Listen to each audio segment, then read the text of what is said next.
오늘 이야기는 듣는 사람에 따라서 기분 나쁠 수 있으니까 목표 소득이 월 1,000만 원인 분만 보세요. 그 이상만. 책 뭐하러 읽습니까? 지식 쌓으려고? 그건 하수지. 정신력 높이려고 읽는 거고 판단력 높이려고 읽는 거예요. 혼자만의 생각으로 매번 올바른 판단하기 힘들고 세상에서 버티기도 힘들잖아요. 그래서 책 읽는 겁니다. 나도 뭔가 좀 아는 게 있으면 그 자체로 버티는 힘이 되기도 해요. 목적성 있게 읽는 것도 되게 중요한데 제가 얼마 전에 경영학 박사과정 수료했거든요. 근데 매번 논문 리뷰한 거 발표할 때마다 제가 제일 못했어요. 왜? 머리가 나쁘니까. 그래도 정말 많은 도움이 됐어요. 그 경험이. 어떻게 읽었냐면 세상에서 제일 무서운 교수님이 듣고 있잖아. 최소한 평상시에 대충 읽던 자세로는 안 읽게 되더라고요. 따라서 책 읽을 때는 내가 이걸 읽고 내가 도움받은 내용을 블로그에다가 올려서 다른 사람도 도움받게 해야겠다라거나 유튜브에 올릴 때도 그런 마음으로 한번 읽어보세요. 최소한 이제 머리 이제 뻑뻑 긁어가면서 어영부영 대충 읽지는 않게 됩니다. 집중 빡 하고 읽게 되지. 그리고 쉬운 책도 좋은데 어려운 책도 읽어봐야 사고력이 좀 늘지 않습니까? 나심 탈레브가 쓴 안티프레질이라는 책이 있어요. 저같이 IQ 떨어지는 사람들 입장에서는 너무 부럽고 또 열받는 책이에요. 쓴 사람이 너무 천재거든? 무슨 매 문장이 그냥 나보다 2000년은 더 산 것 같은 그런 사람이 쓴 그런 느낌이에요. 이런 책은. 아무튼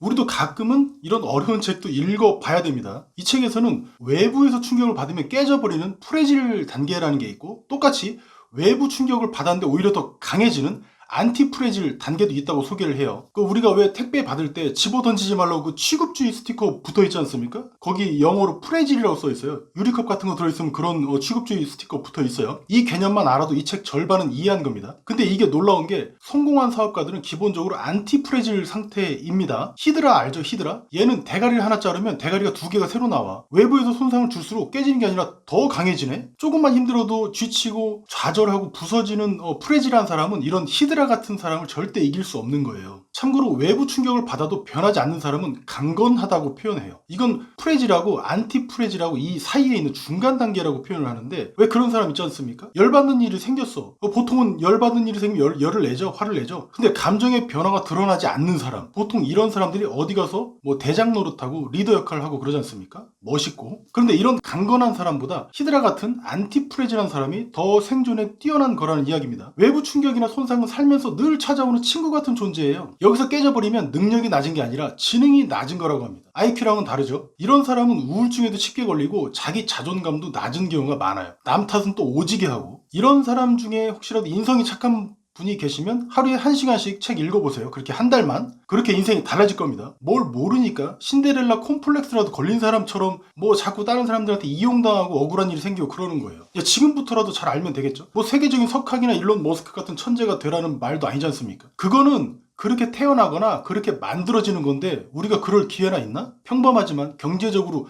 평균보다는 좀 더 자유롭고 즉 남을 도와주진 못해도 남한테 아쉬운 소리 안 해도 되는 정도. 그리고 하루 종일 내가 보고 싶은 영화도 보고 뭐 책도 읽을 수 있는 수준 정도로만 살 수 있으면 그러면 된 거 아닙니까? 노하우나 기술 많이 안다고 인생 바뀌지 않아요. 그건 천만의 말씀이에요. 그 정도로는 조금 더 벌 수 있을 뿐이에요. 마인드야. 답은 멘탈, 정신력이라고. 여기서 는 거야. 열심히 해온 사람들이 그런 애들이 결승점 다 와서 자빠져 버려요. 나는 그런 거 보면 정말 많이 웃기거든요. 여태 고생해놓고 같이 이제 다 왔는데 이제 내가 볼 때 저는 대한민국 상위 20%쯤은 되는 것 같아요. 정말 하찮은 거죠. 제 위로는 한 달 수천만 원 소득에서 뭐 집도 수십억짜리 뭐 살고 가구며 인테리어며 잘해놓고 살고 뭐 떵떵거리고 사는 인간들이 득실득실한데 그 사람들이 날 보면 얼마나 벌레같이 보겠습니까? 저것도 산다고 애쓰네 라고 하면서 자 됐고. 그런데 그 사람들도 별 볼 일 없어요. 그 위에는 또 누가 있어. 뭐 수백억 단위 뭐 조 단위 이런 사람들이 있는데 거기 가서는 또 무슨 소리 듣겠습니까? 그런 사람들이. 그러니까 서로 얕잡아 보지 말자고요. 자 또 됐고.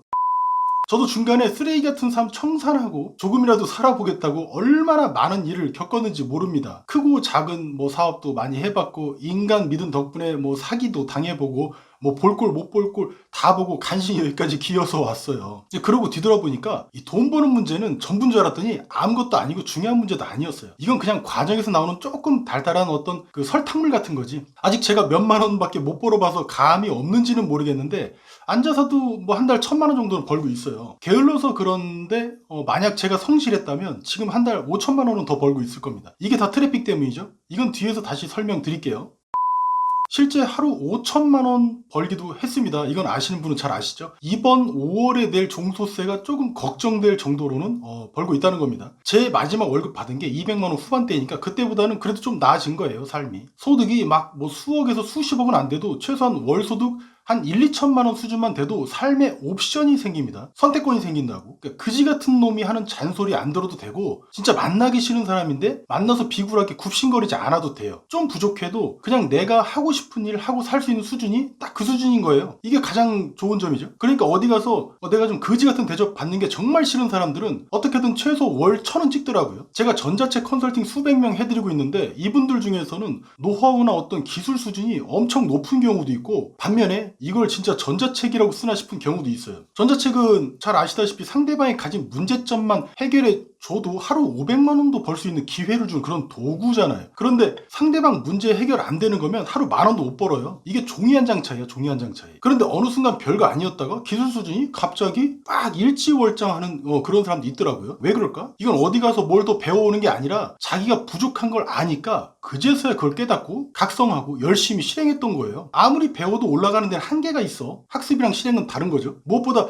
사람 심리 모르는 사람은 조금 올라가고 말더라고요. 뭐 저도 그런지는 모르겠습니다만 사람 대할 때 황금률이 있잖아요. 내가 대접받고 싶은 만큼 남도 대접해줘라. 똑같이 가는 게 고와요, 오는 게 곱지. 이게 인성이고 그 사람을 나타내는. 내 주변 사람 보면 나 도와주겠다는 사람 거의 없어요. 전부 저한테 도와달라는 사람뿐입니다. 나도 힘들어 죽겠는데 먼저 도와주는 사람이 되는 게 그렇게 어렵나? 먼저 줘라. 이게 성공하는 유일한 황금률 아닙니까? 이거 모르는 사람도 있어요? 이런 마음으로 블로그 포스팅을 하고 유튜브 영상 만들고 올리는 사람이 무조건 성공하잖아요. 지금 다 보고 있잖아요. 수많은 그런 분들이 많죠. 내 노하우를 블로그에 다 까발리면 나 뭐 먹고 사냐고 하는 분들은 그냥 평생 그렇게 자기가 꽁꽁 싸매시면 돼요. 나를 알리는 게 우선이고 판매는 나중이에요. 아 진짜 입 아픈 애자 됐고 실행하기 어려운 이유는 천성이 게으른 것도 있는데 이런 사람들은 논외로하고 거기서 뭔가 손해볼 것 같아서 그래요. 실행하면 거기서 보는 그 손해가 바로 실은 날 살려주는 핵심 비법 그런 노하우가 되는 건데 그걸 아는 사람하고 모르는 사람하고 격차가 어마어마하게 벌어지는 거야. 그래서 실행가들은 그냥 하는 거야. 똥인지 된장인지 이미 아니까. 단 원칙은 있어요. 그 손해가 내 삶을 망치거나 내 재산의 대부분을 까먹게 하는 그런 일이라면 그건 손해가 아니라 같은 짓이에요. 매일 글 쓰고 뭐 독서하고 매일 30분 운동하는 게 어딜 봐서 손해인지는 모르겠는데 이것조차도 안 하는 사람도 있다는 점입니다. 이건 옥황상제가 와도 해결 못 해줘요. 만약 이렇게 하는데도 성과가 없다면 그 사람은 황금률을 모르거나 인성이 좀 삐뚤어진 사람일 가능성도 커요. 그건 자기 자신을 잘 돌아봐야 돼. 이타심보다 이기심이 비교도 안 되게 큰 사람들은 이게 티가 나요. 이런 사람은 뭘 해도 비호감인 거지 생긴 거랑은 관계없습니다. 진짜 똑똑하고 실행 안 하는 사람하고 반대로 진짜 머리는 나쁜데 실행하는 사람하고는 인생의 비교 자체가 안 돼요. 잘 아시잖아요. 후자가 훨씬 멋진 삶을 살아요. 저도 머리 나빠요. 욕 나올 정도야. 저를 아는 사람들은 전부 아는 사실이에요. 제가 멍청한 걸 안 걸리려고 지금 있어 보려고 하는 척을 할 뿐이야. 그런데 이런 저도 지금 미래 걱정 전혀 안 하고 있어요. 예전에는 엄청 많았지. 언제 언제 제 수입이 끊길지도 몰라요. 이건 사실입니다. 그런데 그럴 가능성은 별로 없어요. 왜? 난 프레질 단계 즉 어떤 외부 충격에 깨져버리는 그런 단계는 넘어섰기 때문에 그래요. 되도 않는 글도 많이 써보고 사업도 많이 망가져보고 얘기하는데 갑자기 밖에서 애기가 그러니까 애기지.